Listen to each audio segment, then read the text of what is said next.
Our next focus is still on Jerusalem, but also on women. Last week, dozens of pastors, leaders of communities, and scholars came to Israel to promote a new initiative called Pray Israel. We're now joined by three of the women who carried out this project. Jenny Lopez, founder and president of Women Add Value. Thank you for coming here. Dr. Vicky Harris from Our Daily Bread Global Organization, and Deborah Bartfeld from Hallel Ministry. Ladies, can you explain to us briefly what's the idea that brought you all together, Pray Israel? Well, we are all members of the Women Add Value Network, which is a network in many different countries. And what this organization does, we identify women who have a strong influence in reshaping their culture. When we found out that one of our representatives, which is Deborah here in Israel, of the Women Add Value Network, she visits many countries herself. And when she went to Central America, and I don't want to take all her... I was at Guatemala a year ago, and it was in the very time of Orahuate. It was a very powerful movement that they pray daily for 40 days. And this tool brings them a lot of transformation in their country. Even their president was changed. So I thought to myself, we need to bring it to Israel. It's a powerful tool. It's our powerful tool as a Jew. It's a powerful tool. We pray all the time. So why don't we pray together? So the Pray Israel idea was conceived in Guatemala. It was inspired. Interesting.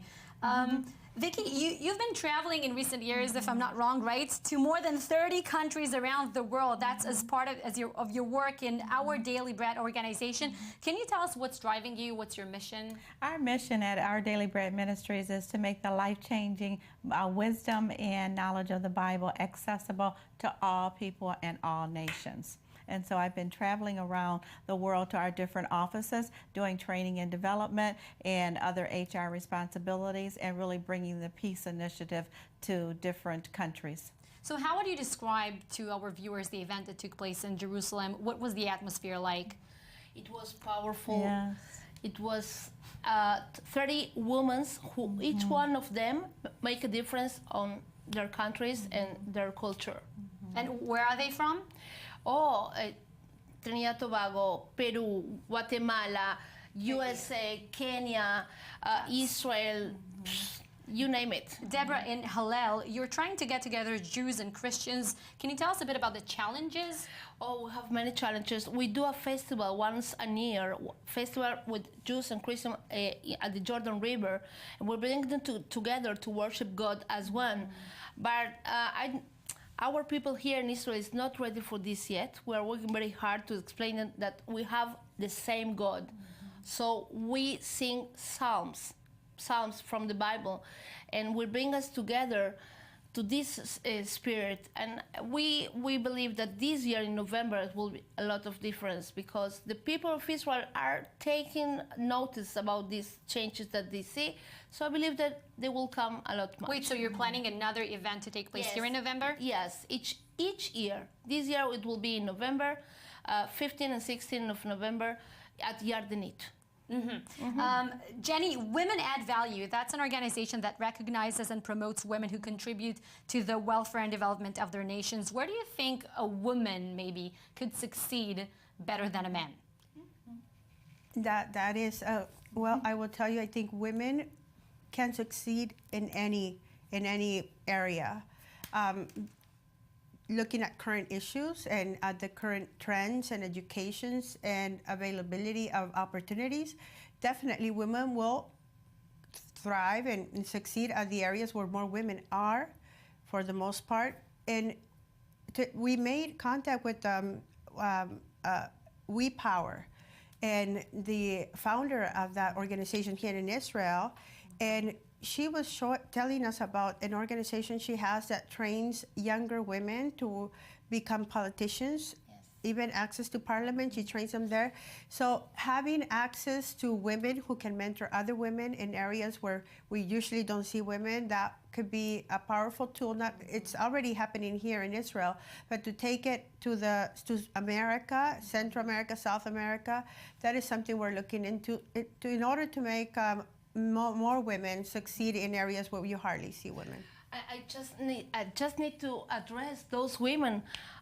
Those women are from Guatemala. For my last, The ones that we're seeing yes, behind. that we're okay, seeing on the screen. behind. Each one of them are pray for Israel each and every day.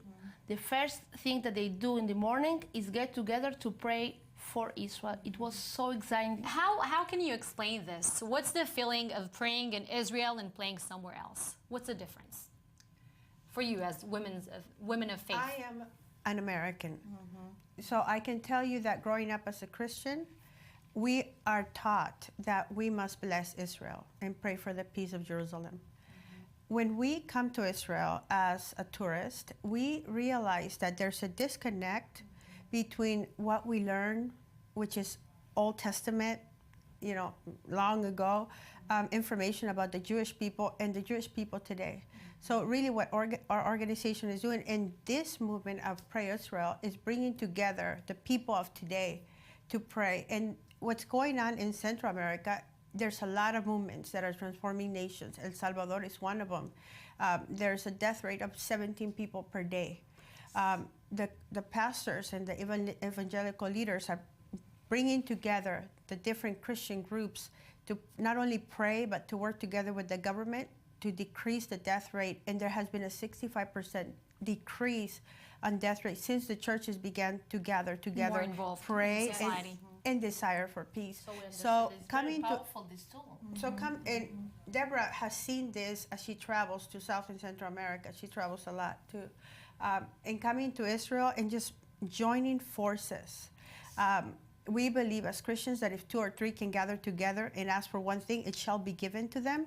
I was telling yesterday, if we bring together all the Christians and all the Jews, that's more than 2 or 3. Yes, so we're expecting great impact. Is there a chance that in the future maybe we'll see a joint prayer with one more religion, with Muslim women? Definitely. Are you trying to work on yes, this? of course. Yeah. Yes. Yeah. We're Yes. starting. We have yesterday. In our conference. Our conference. We have Muslims too in our pray. And we were together, Muslim, Christian, Jewish. Yes. We didn't have access to more on this activity, but we are open to all people. Vicky, briefly, how would you describe your personal experience here? Oh, it's been phenomenal. This is my first trip from the USA to Israel. And it's praying just- here is something Yes. different. It's been incredible. It really has. I love Israel. We pray for Israel all the time, but to be here and experience it is on a whole nother level. I would like to thank you so much for coming here today, ladies. That's amazing, your project. Thank you. And we'll take a short break now. Let's meet exactly here right after. Next, we'll get to know the Women of the Wall. It's a controversial group fighting for women's right to pray aloud at the Western Wall.